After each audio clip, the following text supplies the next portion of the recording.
Hello friends, welcome to Neelam online classes. कैसे हो friend? I hope आप सब स्वस्थ होंगे, मस्त होंगे और पढ़ाई के लिए उत्सुक होंगे। फ्रेंड्स, मैं नीलम नागेश्वर नीलम ऑनलाइन क्लासेस में आप सबका स्वागत करती हूँ, हार्दिक अभिनंदन करती हूँ। फ्रेंड्स, हम साइंस सब्जेक्ट को लेकर पढ़ रहे थे। साइंस में हम बायोलॉजी पढ़ रहे थे और बायोलॉजी में हमारा कोशिका चैप्टर समाप्त हो चुका था। आज हम पढ़ेंगे दूसरा चैप्टर ऊतक। तो फ्रेंड्स, हम ऊतक में ऊतक की खोज किसने की, ऊतक के कितने प्रकार होते हैं, ऊतक के अध्ययन क्या कहलाते हैं, ऊतक के कार्य, ऊतक की संरचना, आज ये सब चीज़ें पढ़ेंगे। तो चलिए फ्रेंड, स्टार्ट करते हैं। ऊतक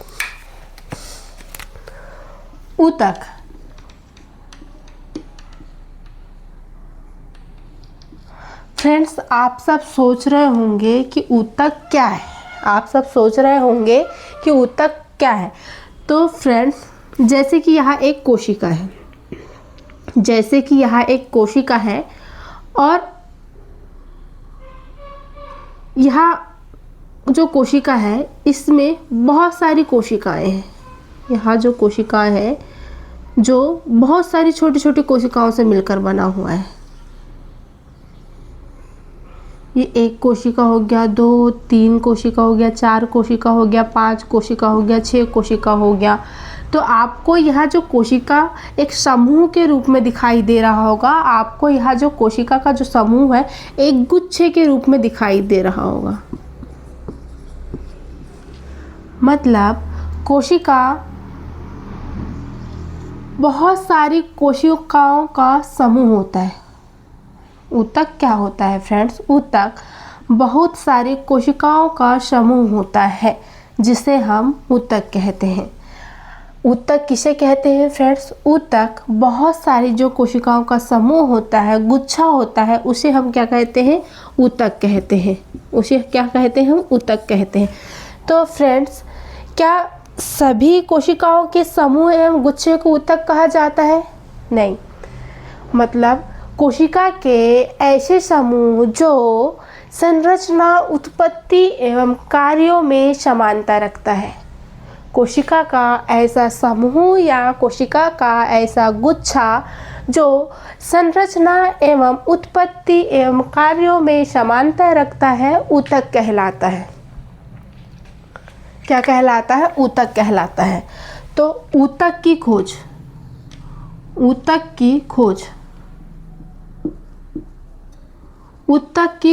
1792 में बीचट नामक वैज्ञानिक ने की। ऊतक की खोज 1792 में बीचट नामक वैज्ञानिक ने की। जिस प्रकार कोशिका का अध्ययन साइटोलॉजी कहलाता है, उसी प्रकार ऊतक का अध्ययन औतिकी या हिस्टोलॉजी कहलाता है। जिस प्रकार कोशिका का अध्ययन साइटोलॉजी कहलाता है, उसी प्रकार ऊतक का अध्ययन औतिकी या हिस्टोलॉजी कहलाता है। ऊतक का अध्ययन क्या कहलाता है फ्रेंड्स? ऊतक का अध्ययन औतिकी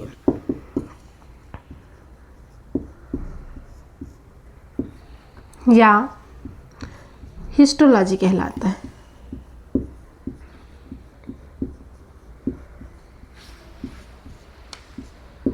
अब देखते हैं ऊतक की परिभाषा।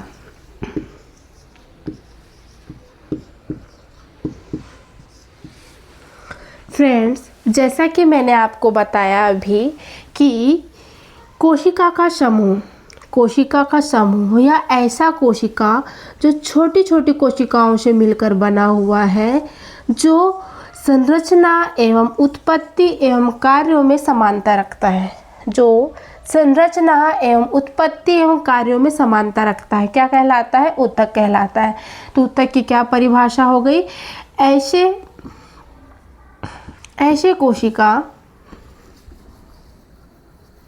ऐसे कोशिका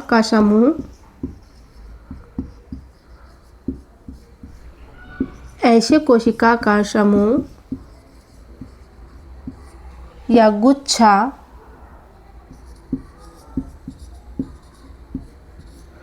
जो संरचना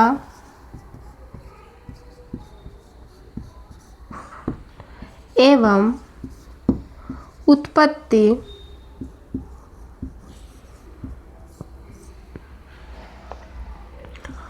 और कार्यों में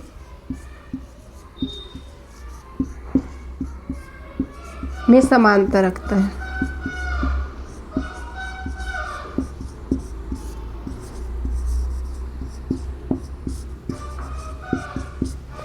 अगर आपको पूछा जाए कि ऊतक की खोज किसने की, किस वैज्ञानिक ने बताया कि हमारे शरीर में ऊतक पाया जाता है, तो आपको बताना है कि सन 1792 में बीचट नामक वैज्ञानिक ने ऊतक की खोज की। ऊतक का अध्ययन ऑटोकी या हिस्टोलॉजी कहलाता है।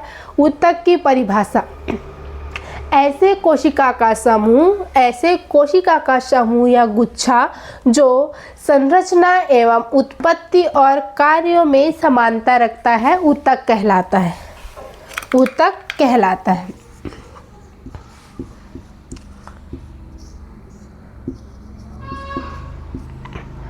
अब पढ़ते हैं ऊतक का प्रकार। फ्रेंड्स, ऊतक दो प्रकार का होता है। ऊतक दो प्रकार का होता है। पहला है पादप ऊतक,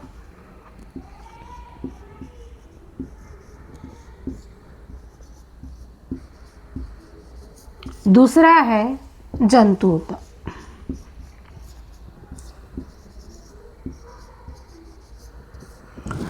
पादपों में पाए जाने वाले ऊतक को पादप ऊतक कहेंगे। जंतु एनिमल में पाए जाने वाले ऊतक को जंतु ऊतक कहेंगे। फ्रेंड्स, जो पादप ऊतक होती है ना, पादप ऊतक वह दो प्रकार की होती है। पादप ऊतक दो प्रकार की होती है। पहला है विभोजोतक ऊतक और दूसरा है स्थायी ऊतक। पहला होता है विभोजोतक ऊतक और दूसरा होता है स्थायी ऊतक। फिर विभोजोतक ऊतक के भी तीन प्रकार होते हैं: शीर्ष ऊतक, पार्श्व ऊतक और अंतःविष्टि ऊतक। उसी प्रकार सरल ऊतक या स्थायी जो ऊतक होते हैं उसके भी दो प्रकार होते हैं। पहला होता है सरल ऊतक, दूसरा होता है जटिल ऊतक। जटिल ऊतक के तीन प्रकार होते हैं। पहला है पैरेन्काइमा, जिसे मृदु ऊतक बोला जाता है।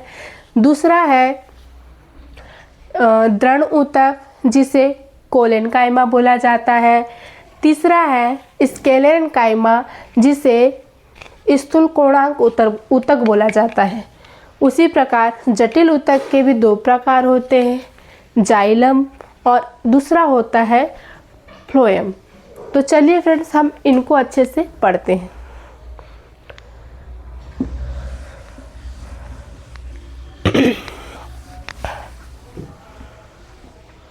बंद है ना? फ्रेंड्स, मैंने आपको बताया था कि ऊतक के दो प्रकार होते हैं। पहला होता है पादप ऊतक,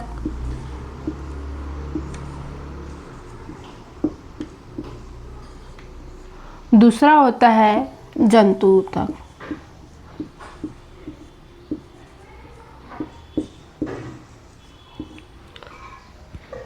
पादपों में पाए जाने वाले ऊतक पादप ऊतक कहलाते हैं। जंतुओं में पाए जाने वाले ऊतक जंतु ऊतक कहलाते हैं। अब यह जो पादप ऊतक है फ्रेंड्स, यह जो पादप ऊतक है यह दो प्रकार का होता है। कितने प्रकार का होता है? दो प्रकार का होता है।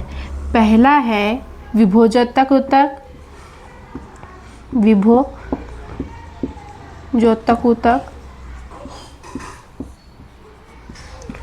और दूसरा है स्थायी ऊतक।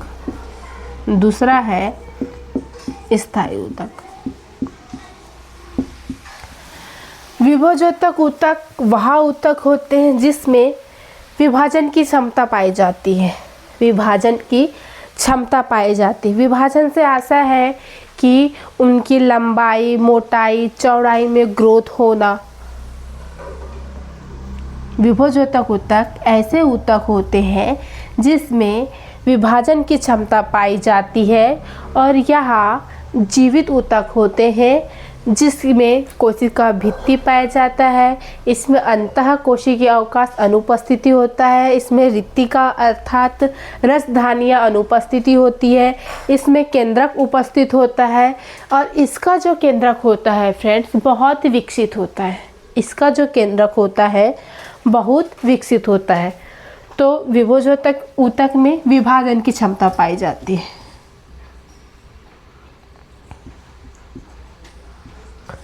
विभाजन क्षमता पाई जाती है। और जो स्थायी ऊतक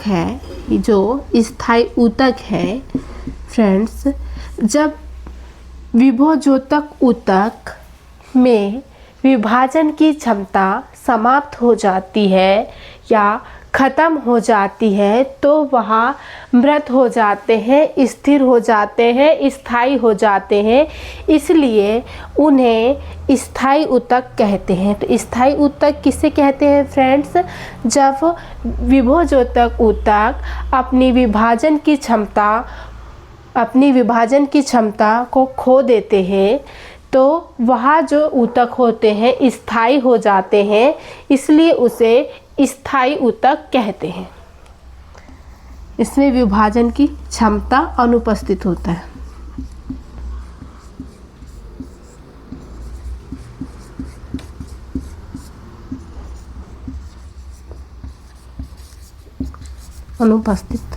है। विभोजोतक ऊतक जिसमें विभाजन की क्षमता पाई जाती है, स्थायी ऊतक जिसमें विभाजन की क्षमता नहीं पाई जाती, अर्थात विभाजन की जो क्षमता है वह अनुपस्थित होता है। अनुपस्थिति के कारण वह स्थायी हो जाता है, इसलिए इसे स्थायी ऊतक कहते हैं। अब फ्रेंड, यह जो विभोजोतक ऊतक है और यह जो स्थायी ऊतक है, इनको विभिन्न प्रकार में बांटा गया है। तो चलिए फ्रेंड, पहला हम देखते हैं विभोजोतक ऊतक। तो यह जो विभोजोतक ऊतक है फ्रेंड्स, इसे 3 भागों में बांटा गया है। विभोजोतक ऊतक को 3 भागों में बांटा गया है। पहला है शीर्ष ऊतक,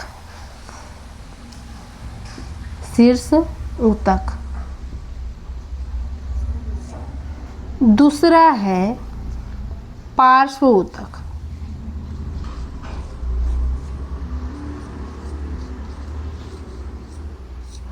और तीसरा है अंतःविष्ट ऊतक।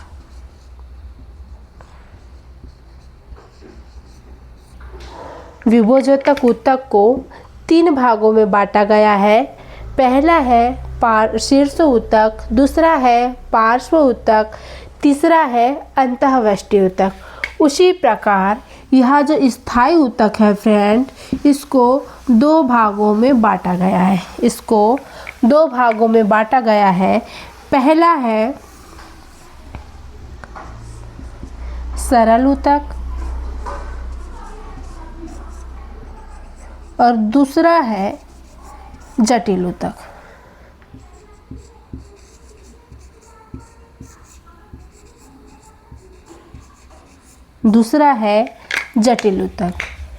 विभोजोतक ऊतक को 3 भागों में बांटा गया है। पहला है शीर्ष ऊतक, दूसरा होता है पार्श्व ऊतक, तीसरा होता है अंतःविष्ट ऊतक।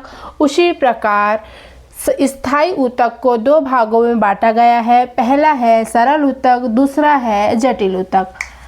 फ्रेंड्स, यह जो सरल ऊतक है, यह जो जटिल ऊतक है, उनको भी विभिन्न प्रकारों में बांटा गया है।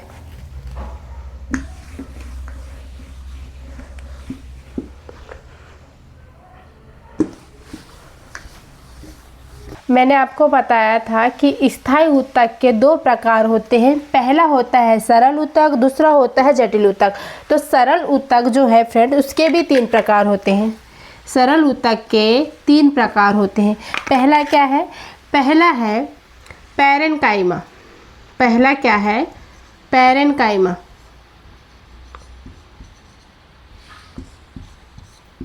पहला है पैरेन्काइमा। दूसरा है फ्रेंड्स कोलेनकाइमा।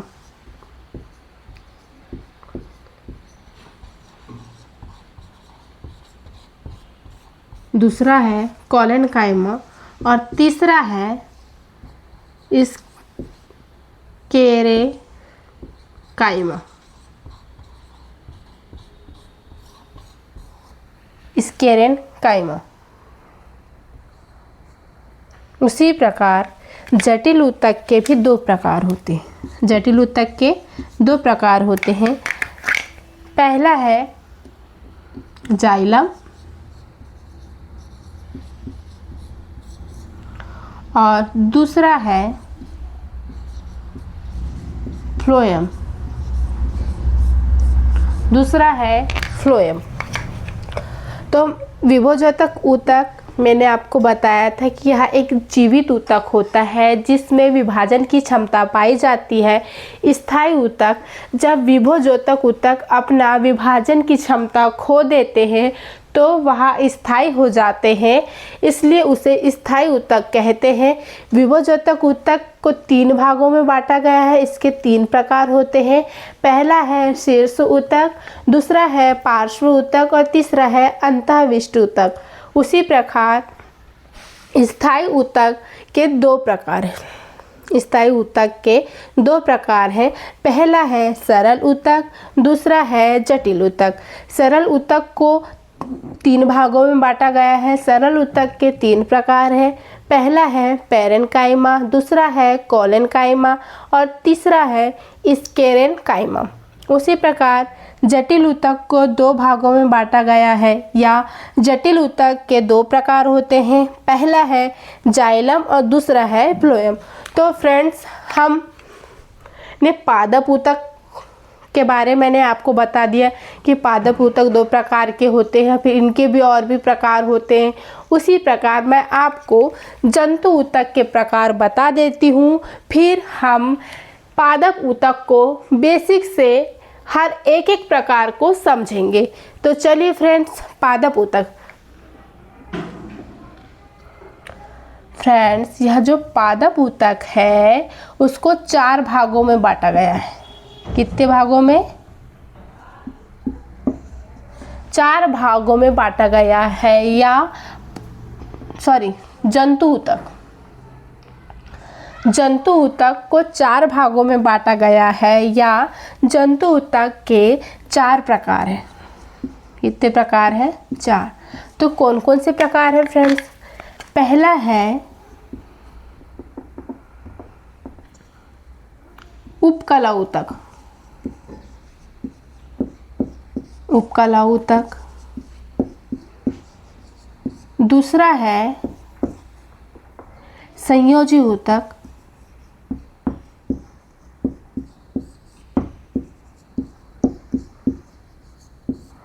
और तीसरा है पेशी ऊतक।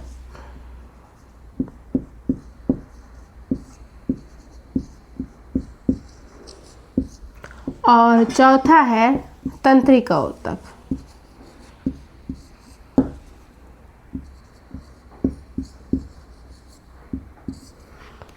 फ्रेंड्स, जंतु ऊतक के 4 प्रकार होते हैं। पहला है उपकला ऊतक, दूसरा होता है संयोजी ऊतक, तीसरा होता है पेशी ऊतक, चौथा होता है तंत्रिका ऊतक।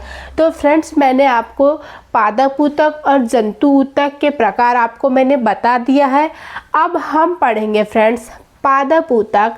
पादप ऊतक में जो उनके जो प्रकार हैं, जैसे विभोजोतक ऊतक और स्थायी ऊतक, हम उनको बेसिक से समझेंगे। तो फ्रेंड्स, आई होप आपको आज का यह सेशन, यह क्लास आपको समझ में आया होगा। कल हम इसी क्लास को कंटिन्यू करेंगे। कल हम पादप ऊतक के बारे में पढ़ेंगे। पादप ऊतक के प्रकार, उसके कार्य, उसकी संरचना, सब चीज़ें। तो चलिए फ्रेंड्स, आज के लिए इतना ही। Thank you.